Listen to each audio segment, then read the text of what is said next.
Attention à certaines confessions, frère. Amen. Attention. Ils ne sont pas entrés, tout simplement pourquoi? Parce qu'ils ont préféré mourir au désert. Et même d'autres ont dit, retournons en Égypte, mais pas le pays que Dieu a promis. Nous n'en voulons pas. Ils ont décrié le pays. Combien de personnes ont échoué tout près du but? Tout près du but. Comme Israël. Ils étaient à quelques mètres. Quelques mètres seulement. Les espions même sont entrés. Ils sont sortis, ils leur ont dit, le pays est comme l'Éternel l'a dit. En vérité, c'est un pays où coule le lait et le miel. Mais, il y a des géants, des fils d'Anak. Ils ont dit, aïe, nous allons mourir. N'y avait-il pas de sépulcres en Égypte? C'est mieux pour nous de rentrer. C'est mieux pour nous de rentrer. À quelques mètres, bien-aimés. À quelques mètres, à quelques mètres. Si près du but. Ils ont échoué. Ils ont échoué. Écoutez, ça peut arriver aussi. Seigneur, pour dire, Seigneur, fais que je sois un homme de foi. Un homme qui ne doute pas. Un homme qui croit à ce que tu déclares, à ce que tu dis. Parce que tu es le Dieu qui dit vrai. Ce que tu dis, tu le fais. Ce que tu déclares, ta main l'exécute. Et rien n'est impossible à toi, Seigneur. Amen. Pierre a dit à Jésus, si c'est toi, Seigneur, ordonne que j'aille vers toi. Ordonne. Jésus lui a dit, viens. Et Pierre est sorti de la barque. Il a commencé à marcher sur l'eau. Mais lorsque Pierre a détaché ses yeux de Jésus, il a regardé l'eau qui s'agitait. Pierre a commencé à enfoncer. Qu'est-ce que Jésus lui a dit? Homme de peu de foi. C'était l'absence de la foi. Au départ, il y a la foi.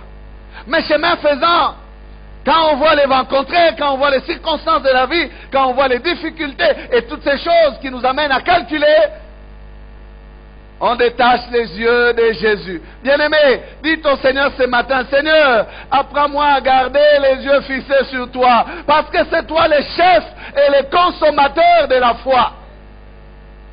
Si nous gardons nos yeux sur Jésus, il n'y aura jamais de crise de foi en nous. Les circonstances ne peuvent nous ébranler. Mais lorsqu'on détache les yeux de Jésus et on regarde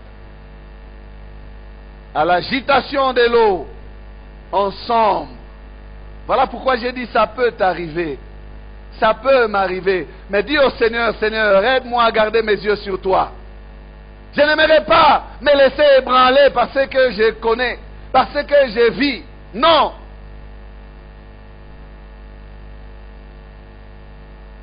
Combien de personnes sont maintenues dans une vie qui n'est pas la leur?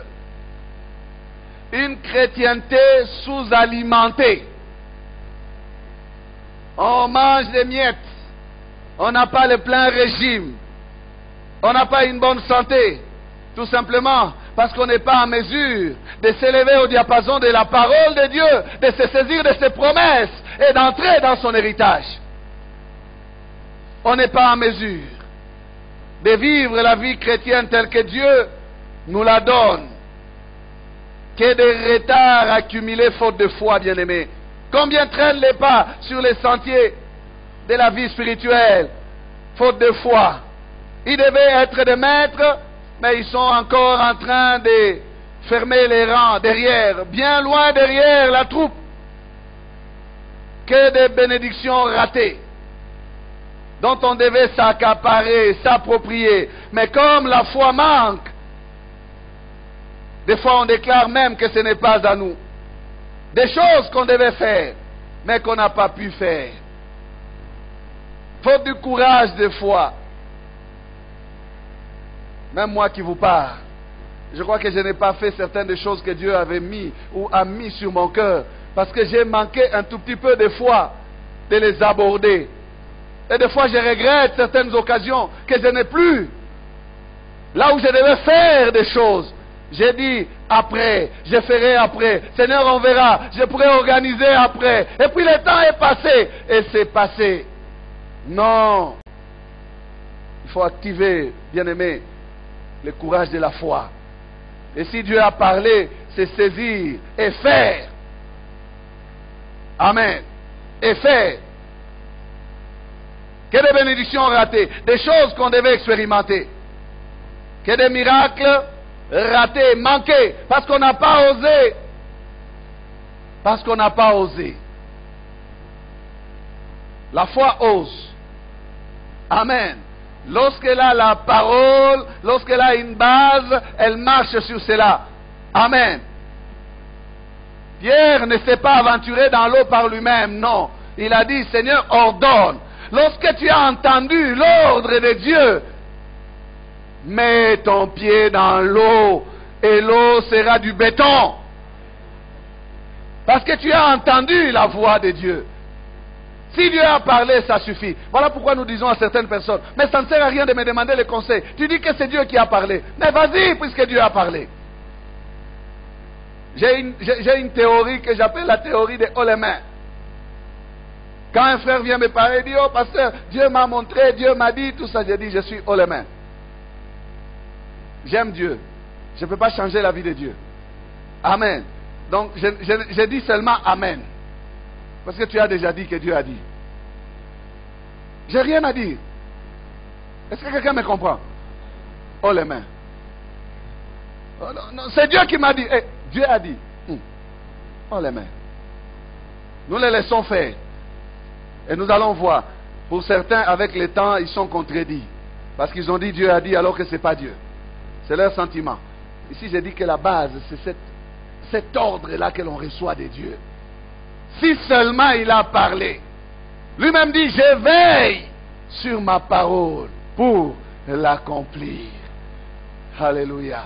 S'il a parlé, ça s'accomplira. Tu n'auras pas besoin de dire, oh non, ce n'est pas elle, ce n'est pas lui. Parce que, comment? Dieu change d'avis? Dieu ne change pas d'avis. Amen. Il ne change pas d'avis.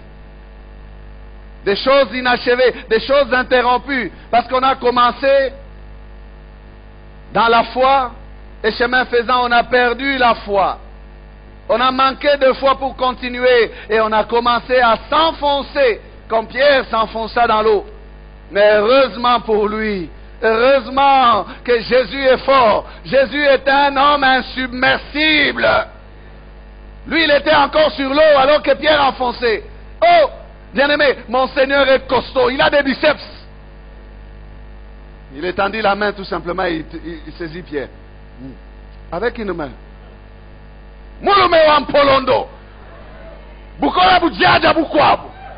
Alléluia. Oh, c'est comme ça qu'il s'appelle, hein? L'homme fort. Ah, pourquoi vous me regardez comme ça? Il fallait le louer. Il faut les louer. Alléluia. Vous avez un Seigneur capable de vous sortir de la situation difficile. Vous avez un Dieu puissant capable de vous retirer là où vous êtes en train de vous enfoncer. Si seulement vous criez à lui, même si vous n'aviez pas de foi, ou votre foi vous a amené à enfoncer, répentez-vous, relevez la tête et appelez au secours. Il revient. Jésus va tendre sa main. Il va tendre sa main. Il va tendre sa main. Il y a encore espoir pour celui qui n'évolue pas, qui est en train d'enfoncer. Il y a encore espoir, bien-aimé. Si tu peux te repentir et crier au secours, il étendra sa main, il va te sortir de là. Il va te sortir de là. Amen. Il ne va pas te laisser enfoncer. Hein? Te laisser enfoncer alors que tu cries à lui. Non. Jésus est fidèle. Amen. Il pouvait dire, Pierre, bois d'abord quelques 3 gorgées, comme ça tu sauras que toi tu as un courage qui n'est pas spirituel. Comment tous les autres sont restés dans la barque, toi tu dis, si c'est toi, viens au Royoka. Il n'a pas dit ça. Vous savez, Jésus ne fait pas de reproches à ceux qui ont le courage de la foi. Alléluia. Mieux vaut des chrétiens fous qui font des choses, mais qui commettent même des erreurs, des dégâts, mais parce qu'ils ont la foi, ils veulent honorer Dieu, ils veulent voir Dieu faire quelque chose, ils veulent avancer avec Dieu, qu'il y ait des gens qui restent tranquilles sans rien faire. Non! Non! Amen. Certaines fois même quand je fais un reproche à quelqu'un, un frère qui a osé faire quelque chose, je me dis, Seigneur, mieux vaut lui. Parce que lui au moins il a osé. Il y a des gens qui ne veulent rien faire. Ils sont là. Ils restent dans leur position, c'est un fantôme. Pierre a dit non, ça peut être Jésus. Il veut voir plus loin. Il dit ça peut être lui. Si c'est lui, lui il est comme moi. C'est le Fils de l'homme. Comment il est sur l'eau? Si c'est lui, moi aussi je peux être sur l'eau. Là où se trouve Jésus, toi aussi tu peux te retrouver là. Voilà pourquoi il faut oser. Amen. Il a dit si quelqu'un croit à moi, il fera des choses que j'ai faites. Il en fera même des grandes. Amen. Ce qui nous manque, bien aimé, c'est ce courage-là que Pierre avait. Jésus ne lui a pas fait des reproches.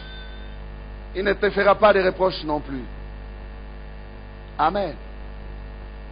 Hébreux 6:12 nous dit, en sorte que vous ne vous relâchiez point, et que vous imitiez ceux qui par la foi et la persévérance héritent des promesses. Le manque de foi rend les chrétiens stériles.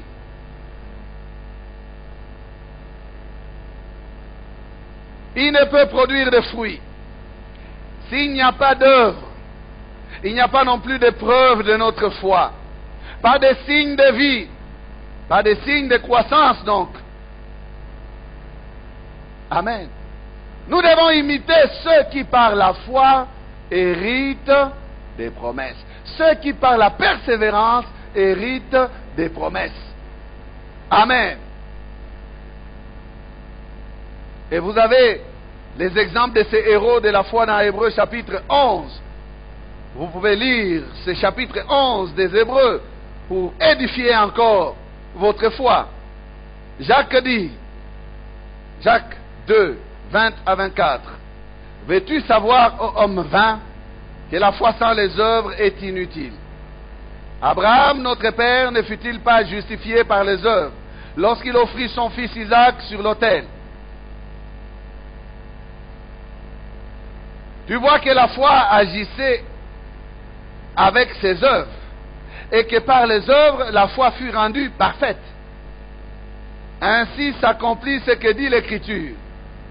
Abraham crut à Dieu, et cela lui fut imputé à justice. Et il fut appelé ami de Dieu. Vous voyez que l'homme est justifié par les œuvres, et non par la foi seulement. Heureusement que la Bible parle bien. La justification n'est pas par les œuvres, point, non.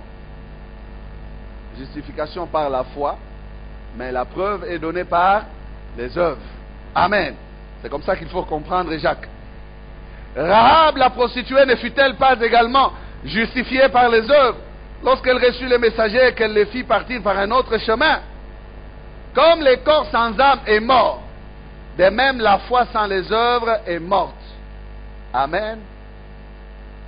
Pourquoi est-ce que le Saint-Esprit va aller comparer la foi sans œuvre au corps sans âme? C'est que la foi a un impact sur la croissance. Amen.